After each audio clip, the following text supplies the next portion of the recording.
کہتے ہیں کہ بغداد میں ایک آدمی تھا جو اپنے جوتے کی وجہ سے مشہور تھا۔ وہ 7 سال سے ایک ہی جوتا پہنتا تھا، جس کی وجہ سے پیوند لگا لگا کر جوتی بہت بھاری ہو چکی تھی۔ گاؤں کے تمام لوگ اس کے جوتوں کو جانتے تھے۔ ایک دن وہ نہانے کے لیے حمام کی طرف نکلا۔ راستے میں اس کا ایک دوست ملا۔ دوست نے اس سے کہا، ارے بھائی، آپ مالدار آدمی ہو، اپنے لیے نئے جوتے کیوں نہیں لیتے ہو؟ پھر اس کے دوست نے کہا کہ اللہ نے چاہا تو وہ اس کو لے کر دیں گے۔ وہ آدمی بہت خوش ہوا۔ وہ حمام میں نہانے کے بعد جب باہر نکلا تو حمام میں اس کے پرانے جوتوں کے ساتھ ایک نیا جوڑا پڑا تھا۔ وہ ان کو دیکھ کر بہت خوش ہوا اور یہ سمجھ کر کہ شاید اس کے دوست نے لے کر یہاں رکھا ہے، پہن کر اپنے گھر چلا گیا۔ چند دن بعد پتہ چلا کہ وہ جوتے قاضی صاحب کے ہیں۔ وہاں پر موجود لوگوں نے اس آدمی کے جوتے کو پہچان لیا، پولیس کو اطلاع دی اور پولیس ان کے جوتے لے کر ان کے گھر میں داخل ہو گئی۔ ان کو جوتا چرانے کی جرم میں سزا ملی اور جرمانہ بھی ہوا۔ ایک عرصے کے بعد وہ آدمی قید سے رہا ہوا اور اپنے جوتے کو غصے سے قریبی دریا میں پھینک دیا۔ کچھ دن بعد ایک شکاری دریا میں مچھلی پکڑنے گیا اور جال میں جوتے نکل آئے۔ شکاری نے اس آدمی کے جوتے پہچان لیے اور ان کو لے کر ان کی گھر کی جانب گئے۔ وہ آدمی گھر میں نہیں تھا۔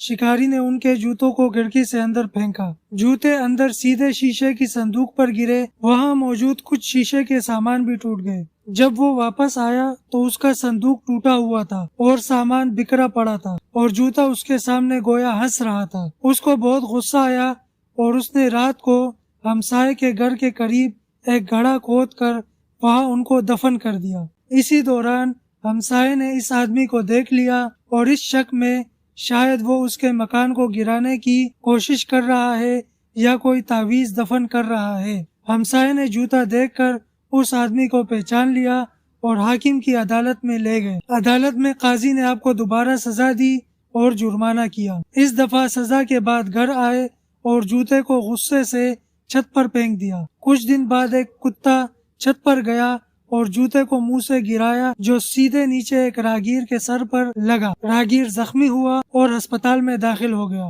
لوگوں نے اس آدمی کے جوتے کو پہچان لیا اور ان کو پکڑ کر پھر عدالت کے حوالے کیا۔ عدالت نے سخت سزا دی اور جرمانہ کیا اور ان کو سخت تنبیہ بھی کی۔ سزا کاٹنے کے بعد وہ آدمی گھر آیا اور وہی جوتا لے کر شہر کے قاضی کے پاس گیا اور حلف نامہ پیش کیا جس میں انہوں نے جوتوں کا عاق نامہ تحریر کیا تھا۔ قاضی کو عرض پیش کی، آئندہ میں ان جوتوں کا کوئی ذمہ دار نہیں اور نہ ہی یہ میرے ہیں، میں ان سے تعلقی کا اظہار کرتا ہوں۔